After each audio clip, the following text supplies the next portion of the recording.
Opa, aqui quem fala é o Capim. E você está mais uma vez no meu canalzinho de merda. E o vídeo de hoje será sobre uma história alternativa do Brasil. E não é só uma simples teoria de o que aconteceria se a Inconfidência Mineira tivesse dado certo. Não, é só uma história alternativa. E inclusive vai ser uma série, né? E cada episódio dessa série que eu vou estar postando do Brasil Alternativo vai ter um fator que realmente poderia ter acontecido na nossa história. Não exatamente um fator que beneficia a gente ou algo que maleficia a gente, sei lá se essa palavra existe. Maleficia. Enfim, é isso aí. Fica com o vídeo.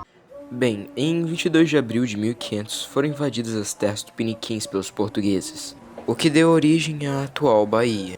Em 1526 começaram a emigrar mais portugueses cada vez mais às regiões litorâneas da colônia, que ficou conhecida como Terra de Vera Cruz. E com a crescente onda de portugueses migrantes às regiões brasileiras, o governo de Dom João III de Portugal, em 1534, decide dividir a grande colônia brasileira em 15 províncias semi-autônomas, governadas por duques e ex-militares da corte portuguesa. Este processo ficou conhecido como as 15 colônias. Alguns anos se passam e é descoberto quão boas eram as terras brasileiras para o plantio. Então, em 1550, infelizmente, o tráfico de escravizados vindos da África se intensifica. Se preocupando realmente com a colônia do Brasil, Portugal tenta alcançar um programa de integração cultural portuguesa por motivos expansionistas e imperialistas de tornar a cultura lusitana grande, apoiando assim atos de miscigenação e imigração de portugueses e prisioneiros ao Brasil de maneira geral. E também prisioneiros mouros, ou seja, marroquinos. Em 1580, com a morte do rei português, a Espanha toma posse de Portugal através da União Ibérica. Então, como um ato rebelde por não ter conseguido posse do trono, Antônio I de Crato foge ao Brasil, com seu exército inteirado completamente por portugueses, e cria a Guerra por Libertação da Terra de Vera Cruz, com o objetivo de recriar o Estado português em terras americanas, ou seja, no Brasil.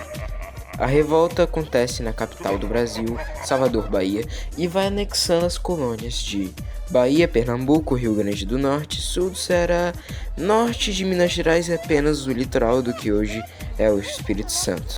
Porém, entretanto, todavia, o exército libertador português é esmagado pelo espanhol, que consegue reprimir quaisquer revoluções portuguesas, inclusive implementa uma imigração hispânica sigilosa na maior colônia brasileira, vulgo São Paulo. Porém, não resulta em muita coisa, pois depois de algumas décadas, portugueses e imigrantes, principalmente judeus e de outras religiões que eram menosprezados dentro da Europa, principalmente da esfera ibérica, imigram ao Brasil. E neste momento, a população de todas as 15 colônias somadas são de 350 mil a 400 mil pessoas morando lá. E bem, no início do século XVII, a União Ibérica acaba, refortalecendo os antigos laços lusitanos com o Brasil. Porém, os mesmos não estavam tão satisfeitos com a coroa. Então, partidos secretos são criados na Bahia, e por provocação a capital é mudada para a maior cidade da colônia, que era o Rio de Janeiro.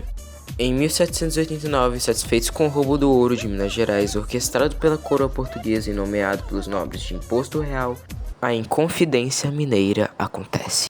Com uma marcha de aproximadamente 12 mil soldados que vinham de Ouro Preto. A maioria dos homens não eram de fato de Ouro Preto, para deixar tudo bem claro, mas enfim, até o Rio de Janeiro, fazendo as colônias portuguesas capitulassem e se unissem à República Federativa dos Povos Brasileiros Unidos, RFPBU, ou apenas República Federativa do Brasil. Bem, o presidente eleito foi o mesmo que orquestrou a Revolução, chamado Joaquim José da Silva Xavier, também conhecido como Tiradentes, que cria o Partido Liberal, e em oposição, um grupo de cariocas locais da capital do Brasil, ainda Rio de Janeiro, cria o Partido Conservador, com o objetivo de manter a escravidão e os velhos costumes. Bem, galera, o vídeo de hoje foi esse, foi bem curtinho. Se vocês quiserem a parte 2, comentem para saber. Se não deu like, dê por favor, mas tudo bem, você não é obrigado. E se não for pedir muito, compartilhe também com seus amiguinhos. E é isso, falou e fui, tchau, é isso aí.